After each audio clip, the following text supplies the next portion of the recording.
Hey, what's up, amigos?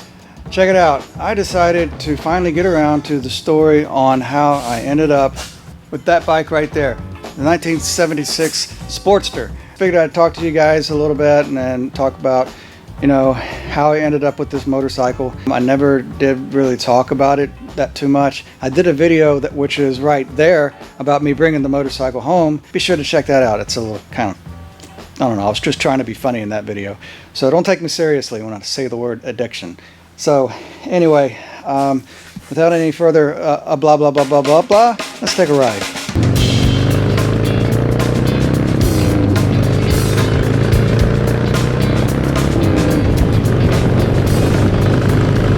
Okay, the story goes a little something like this. Back in 2007, I get a phone call from a good friend of mine, and he's telling me that he's bidding on an Ironhead Sportster, a 1976 Ironhead, and that he's winning the auction. And he and I talked before about my first motorcycle, how I love Ironhead Sportsters. So he calls me up and tells me this. And I asked him, so how much longer do you have to go? And I think it was probably like an hour, maybe 30 minutes. And I don't really even remember what it went for. But anyhow, so I'm on the phone with him, and we're, kind of, taking shots on the phone, celebrating the whole scenario. And when it looks like he's not going to be winning anymore, I'm rooting him on. Go ahead and make another bid, make another bid. And even when he didn't have to make another bid, I'd say, just do it anyway, do it again. So we're having a pretty good time doing this, talking over the phone while he's doing this auction. And eventually, he wins the bike.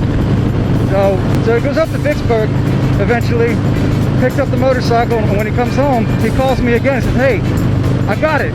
So I rush on over to his house, we're checking it out. Of course, it didn't look anything like this, but other than the color. So we're checking it out, and we're taking turns riding on it. I'm riding his Softail, and he's riding this, and then we swap bikes, and this thing was amazing back then. I think I pretty much got the engine back to its original performance, so we have fun doing this. Well, anyway, time goes by, life happens, so I keep telling him, put that motor in a rigid frame, because, to me, every Ironhead I've ever seen has been a hardtail up until that. So, anyway, he doesn't do it, which, good for him, it's his motorcycle. Oh, looks like there's some people working late at my job. Let's go say hi to Al. Hey, you guys want to be on YouTube? You're on camera. I just saw you guys down here. I'm making a video right now, so I thought, hey, let's go and say hello to who's still here. Anyway, see you guys later. That was fun. He ends up not putting it in a rigid frame, which, I don't blame him. Who the heck wants to ride around on a rigid frame when you got perfectly good shocks, you know what I mean? Anyway, life happens, and then we end up not talking to each other for a while just because of, just life in general. Fast forward a bit, I want to say maybe 2014, 2015, something like that, we reconnect. And we end up visiting each other one day, and I go to his house, we hang out some more, and this thing isn't running anymore, and he's having a heck of a time getting it to run again. But anyway, one day he gets the cancer diagnosis, and it's stage 4 throat cancer. After about a 2 or 3 year battle of it, I think it was about 2 years, maybe 1 year, he, it got the better of him, so he passed away. Well, fast forward a bit, his widow, as she's moving on in life and trying to move forward in life, he decides to get rid of everything that's motorcycle related.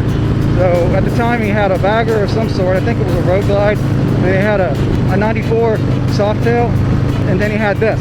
Well, she sold the 2 bikes, bagger and the Softail, but she was having a hard time selling this bike right here.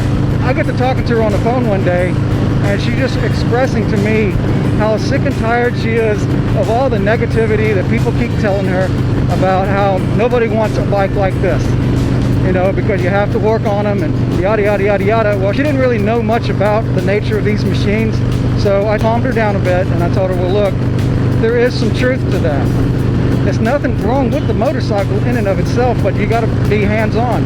and there's no Harley shop will touch it with a 10-foot pole, and good mom and pop bike shops are few and far between that will even touch these things with a 10-foot pole, and much less even do a good job with it if they do take the job.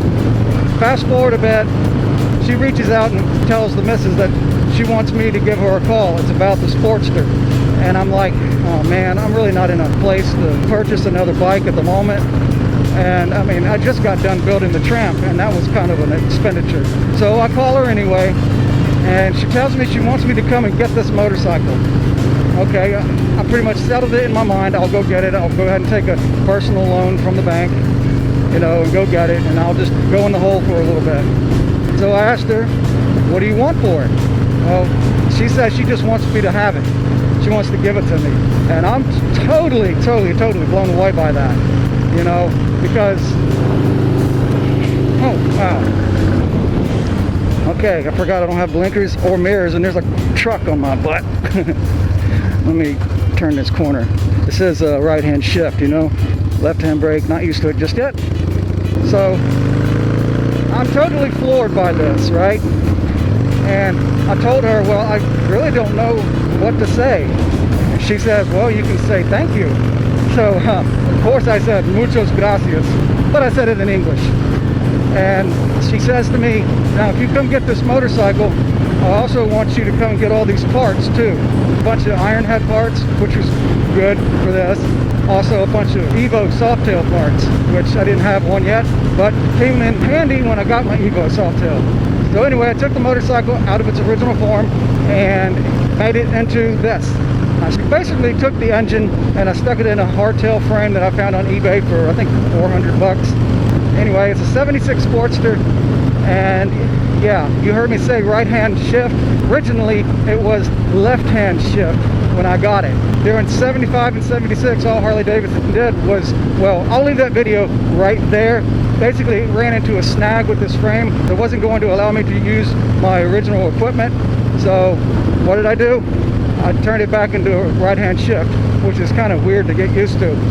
Another thing that's original that I kept was the color. It didn't have the 76 pinstriping or logo on it, but I couldn't reuse the original gas tank because it was so corroded on the inside. It rusted through. I had bubbles in the paint from the gasoline. So this is a new tank, and I kept the original color that was on the bike, well, at least when I got it. And the reason I went with that color is in remembrance of my friend who passed away, because I still want to remember him for him being the one who had this bike first, at least before me. Oh, and by the way, I put the points back in it simply because I got a bad taste in my mouth over the whole electronic ignition being burnt up, and I didn't have any instructions that given to me how to hook it up. So the heck with it. And plus, our circumstances have changed a little bit financially, so I decided to just use what I've got. After all, this bike came with points, so I'll put the points back in it. And as long as I run it on a regular basis, like every day maybe, or every other day, it seems to run less and less like a turd when I'm warming it up. I sure can dig it. It's got an awesome sound to it. And it's really funny, after riding this bike and then I get on my shovel head, it makes my shovel head feel like state-of-the-art technology. But anyhow, I guess quit yammering my hammer and get on back to the house.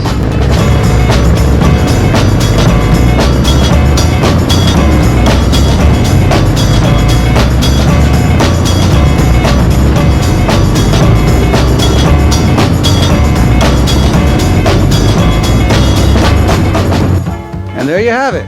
That's the story behind that.